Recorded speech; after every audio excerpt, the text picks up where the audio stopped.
2009년 미국 종교학자이자 힌두이즘 전문가로 유명한 미 시카고 대학의 웬디 도니거 교수가 대체 역사로서의 힌두란 책을 출판했는데요.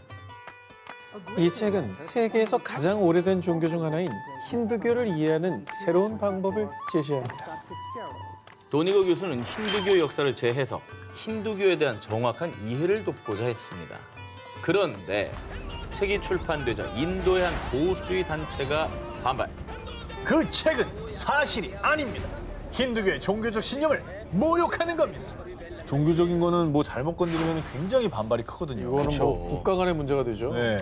이거 뭘 잘못 말했을까? 특히 문제가 된 구절을 살펴보겠습니다.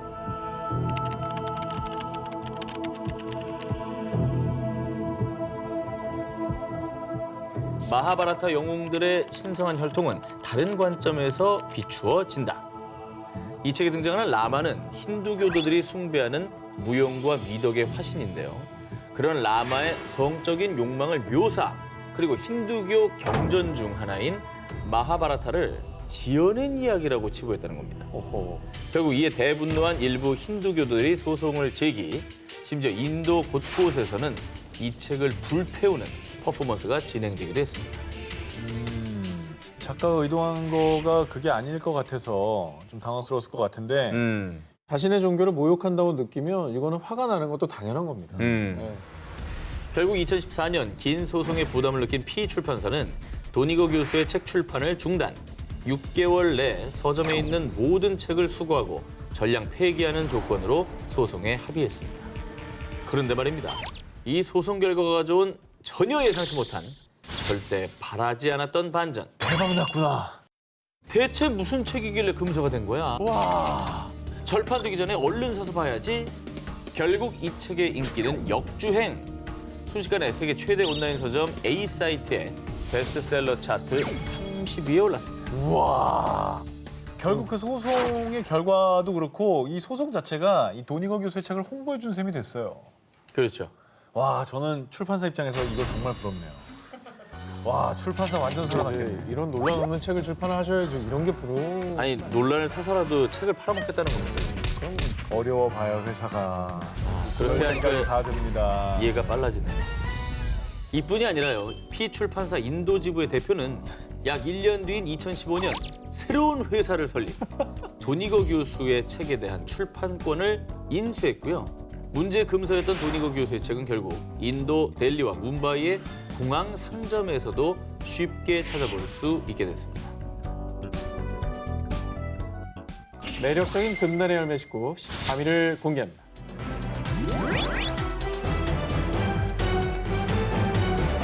그 시절 우리가 사랑했던 영화 천밀밀 보셨죠? 노래도 이렇게 자동으로 나옵니다.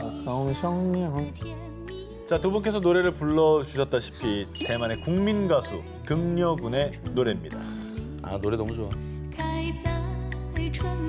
일단 이분의 목소리가 소리가 촉촉해. 전 두리안 버전으로 듣습니다. 비가 와야 좋습니다. 두리안 버전이요? 두리안 버전 몰라요? 그 뭐예요? 두리안 버전. 아니 두리안 우리나라 가수인데 그 저거를 이제 그래요? 아 두리안이랑 가수. 난 또 과일 두리안 얘기하는 아니 거. 두리안이 어떻게 노래 부릅니까? 가수가 있어요. 아 이게 사람을 너무 무시하네. 우리나라에서 번안을 해서 불렀다고요. 아 죄송합니다. 예. 그렇겠네요. 그런데 말입니다. 중화권 최고의 가수로 손꼽히는 등려군. 그녀의 주옥 같은 노래들이 중국에서 금지곡으로 지정됐었습니다. 진짜요? 1980년 등소평이 집권하며 중국은 개혁 개방 정책을 시행했고요. 이때부터 중국에서 대만 가수였던 등려군의 앨범이 유통되기 시작했는데요. 세상에 이런 목소리가 있었다니. 등려군의 목소리는 정말 천상의 소리야. 대만 해협을 건너온 청아한 그녀의 목소리는 중국인들의 귀를 사로잡기에 충분했고요. 사람들은 하루의 고단함을 등려군의 목소리로 위로받았습니다. 지금 들어도 너무 좋잖아요. 저게 이제 노래의 힘인데 갑자기 금지곡이 된 이유가 있습니까? 그러던 어느 날 등려군의 노래를 듣거나 따라 부르는 것을 금지한다. 대만 가수였던 등려군의 노래가 정신을 오염시킨다는 이유로 그녀의 노래를 금지곡으로 지정. 이후 등려군의 앨범 판매가 전면 금지됐는데요. 금지곡이었음에도 불구하고 그 인기가 어느 정도였느냐? 당시 시중에 유통된 등려군의 불법 테이프가 무려 2억 개로 추정. 급기야 중국의 낮은 등소평, 중국의 밤은 등려군이 지배한다 라는 말이 유행했을 정도였다고 합니다. 금지곡이어도 뭐 사실 노래가 좋으면은 그거 못 막아요. 그리고 이미 내 뇌리 속에 나의 추억과 함께 저장된 곡을 어떻게 삭제합니까? 그렇죠. 말이 안 되거든요. 그런데 말입니다. 1989년 천안문 사건 당시 등려군은 홍콩에서 열린 천안문 시위자들을 위한 공연에 올랐는데요.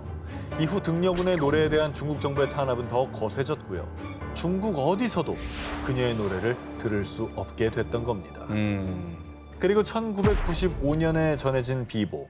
중화권 최고 스타 등려군의 갑작스러운 사망 소식이었는데요. 수많은 중국인들이 등려군을 추모하기 위해 거리로 나와 그녀의 노래를 부르는 등 당시 거리에 등려군의 노래가 울려 퍼졌다고 합니다. 야, 참 고마운 거죠. 내 생활에 위안이 돼준 등려군. 예, 아무리 위험하고 뭐 맞고 해도 그럼요. 추모하고 싶은 마음이 다 있었을 거예요. 정치와 사상을 뛰어넘는 명곡의 힘이 여기서 보여지네요. 이번 특종 역시 세계적인 인기 가수의 금지곡에 대한 이야기입니다. 1960년대 발표하는 앨범마다 빅히트를 기록하며 전 세계 팝 음악을 평정했던 영국의 록밴드 비틀즈. 1967년 5월 비틀즈의 8번째 정규 앨범 서전트 페퍼스 론리 하츠 클럽 밴드가 발표되자 사람들은 열광했는데요. 그런데 영국의 공영방송에서 이 앨범의 수록곡 중 존 레논과 폴 맥카트니가 작사 작곡한 루시 인 더 스카이 윗 다이아몬드를 방송에서 금지한다고 밝혔는데요.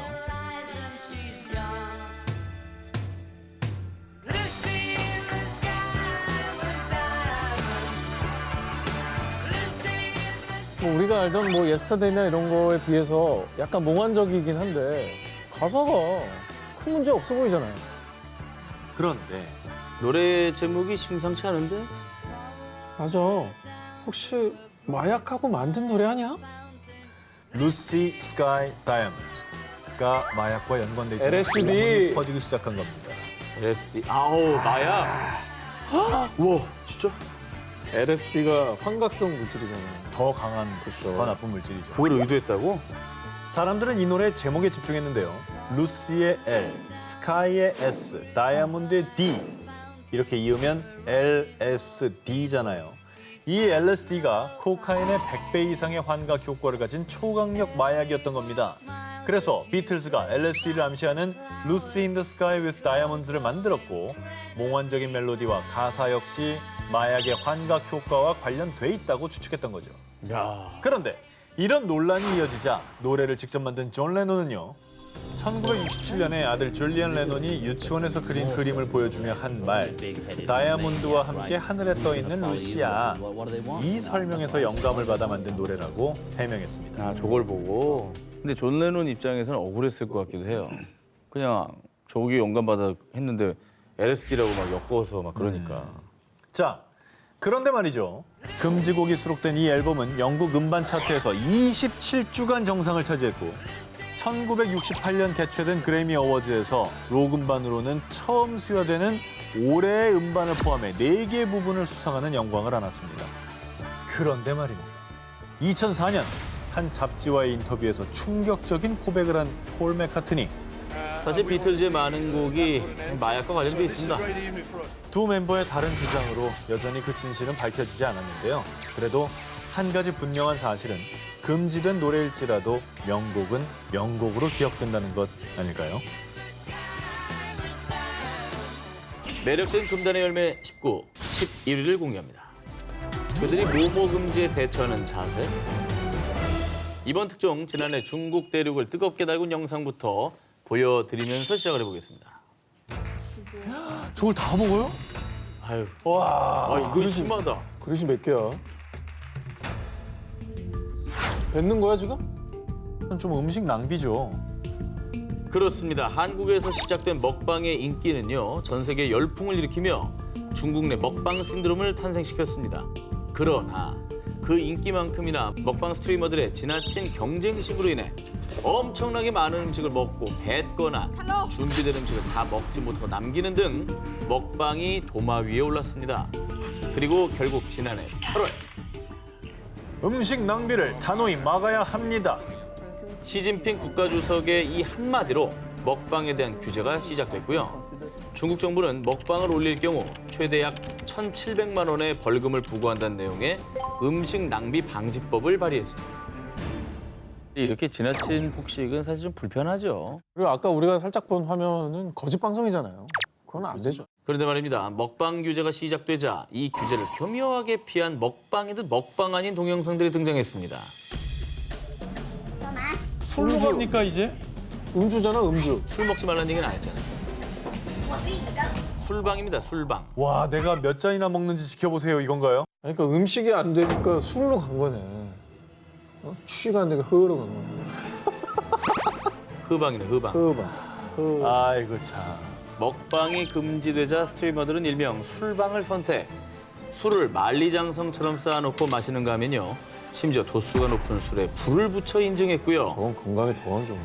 게다가 반려견에게 강제로 음식을 먹이는 일명 개먹방까지 등장하며 동물 학대 논란이 불거지기도 했습니다.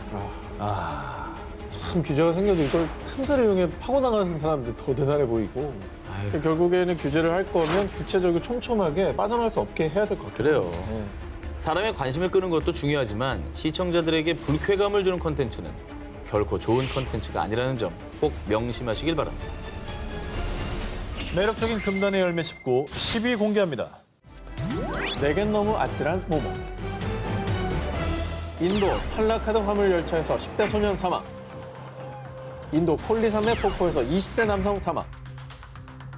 2016년 영국 BBC에 따르면 2014년부터 약 2년간 인도에서 이것으로 인한 사망 사건이 무려 76건이나 발생하자 인도 경찰은 금지 구역을 만들어 이것과의 전쟁을 선포했는데요. 뭘 하길래 금지 구역을 만들어요? 흡연인가? 수많은 사람의 목숨을 앗아간 것은 다름 아닌 셀카였습니다. 셀카 때문에 죽는다고? 아 죽어. 막 언덕이 떨어지고 그러잖아. 절벽에서. 그렇습니다. 2016년 당시 인도는 셀카 관련 사망률이 전 세계에서 1위를 기록할 정도로 셀카로 인한 사망 사건이 심각한 사회 문제로 대두됐습니다. 이에 경찰은 뭄바이 내 해변가나 관광지 등 16곳을 셀카 촬영 금지 구역으로 지정했고요. 그리고 인도 내에서 운전 중 셀카로 교통사고가 발생하는 일이 빈번하자 2018년 인도 경찰은 운전 중 셀카를 금지하는 샵 Don't App Drive 해시태그 운동을 실시, 셀카의 위험성을 경고하기도 했습니다. 저게 문제가 될 정도구나.